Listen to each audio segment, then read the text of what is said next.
To the left, we have the Samsung S95D. To the right, we have the LG C1.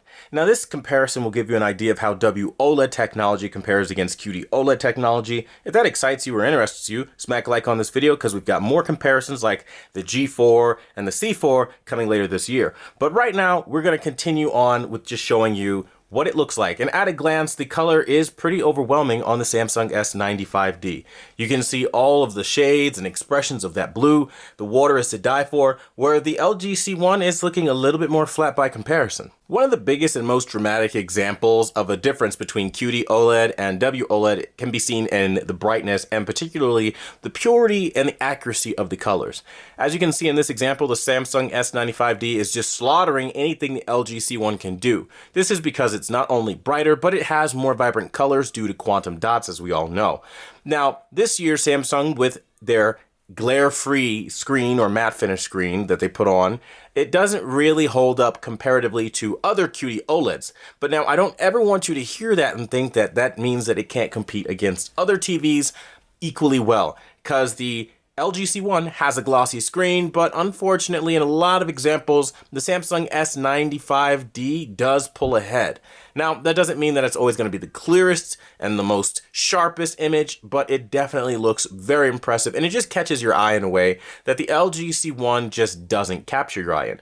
Highlights, again, blasting through. Every expression really looks better on the Samsung S95D, at least when we talk about certain colors. Like, again, the brighter colors like orange or like reds, especially reds, like if you look at her lipstick now, way better on the S95D to the left versus the LG C1, where I'm sorry, but it just looks dead by comparison. We're starting to see the age of the LG C1 and more particularly the WOLED technology. Even though they've come up with some countermeasures like micro lens array, it's still a WOLED and colors are still going to be very limited. Red, particularly, pay attention to this part, okay, is always going to be limited on WOLED.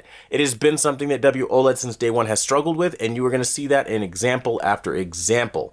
It is not something that they are going to be able to wiggle their way out of, and it's something that I think you guys should know. Another super dramatic difference can be seen to the left on the Samsung S95D, as we can see colors. This is particularly what we talk about when we say WOLED is outdated technology. Simply put, it's just way too blue. The WOLED is that white pixel structure that kind of adds on top of the, again, way of rendering colors that dilutes the color. But the big problem with it is WOLED's typically in English, for anybody who's kind of new to this, it just has a blue hue to it. It's just way too blue. The problem with that can be seen here. You can see that clearly there's no warmth in the sky at all, as there's supposed to be on a stormy night. You're supposed to feel the warmth of the storm, all the clouds ranging from different shades of gray, the water, everything. You're really supposed to feel the heat coming off of the ocean, right, with the way that the image looks. But if you were to look to the image to the right, it just looks like a frozen tundra or just like a, generic image. It doesn't look like something that, again, has that feel to it that it's supposed to have. And this is where Quantum Dot OLED truly is cutting edge, the best of the best. It doesn't matter how much money you have to throw at a TV in 2024. This is going to be king of kings of kings, because you're getting the OLED level self-emissive black, but you're also getting quantum dot color and LED level brightness this year, with this TV being able to go upwards of over 2000 nits when we talk about HDR.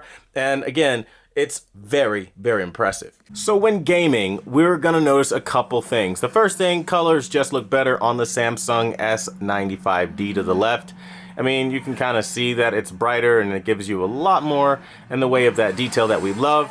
But then also, when you look, I mean, you can see every little detail as well on the LG C1. It's just not gonna have as good color, and it's gonna have a bit of a blue cast to it by comparison, which does suck. It's something that I've always found to be a little bit in the way of limiting and not quite as fun as, not having that. So, there is that part of it. I will say though that it kind of becomes hard because there is a clarity advantage in some examples on the LG C1, and it has more of like a cinematic look, if you will, where it honestly just looks cinematic, right? Like, It has deep blacks. It's like, it's a very nice feel, right? It's not to say that there aren't deep blacks on the Samsung S95D though, because as we're seeing by comparison, the blacks are very, very deep on the Samsung S95D. And I don't really have any real complaints for this particular example that I'm showing you right now. We'll just go ahead and do like a quick little mock race, right? And just race some random person so you can kind of get an idea of what this TV is like, even when just gaming. Now, it's important to note that I am not gaming in game mode. I almost exclusively always game outside of game mode for the sole benefit of picture quality. I don't like to sacrifice picture quality almost under any circumstance or for any reason, just because I'm paying for picture quality. And I don't always need responsive input lag, especially on a game like Forza, and I'm just casually gaming. I don't really need the responsive input lag. I highly doubt it's going to make me a better driver that doesn't spin out of control and completely lose races that I shouldn't be losing, but you know, it is what it is. Either way, with all my crashing, you can still see what it's like. I think I just got passed again. I'm probably having like laps run around me, but it is what it is. So what I'm gonna do is we're just gonna try to cheese it a little bit and kind of go off-road.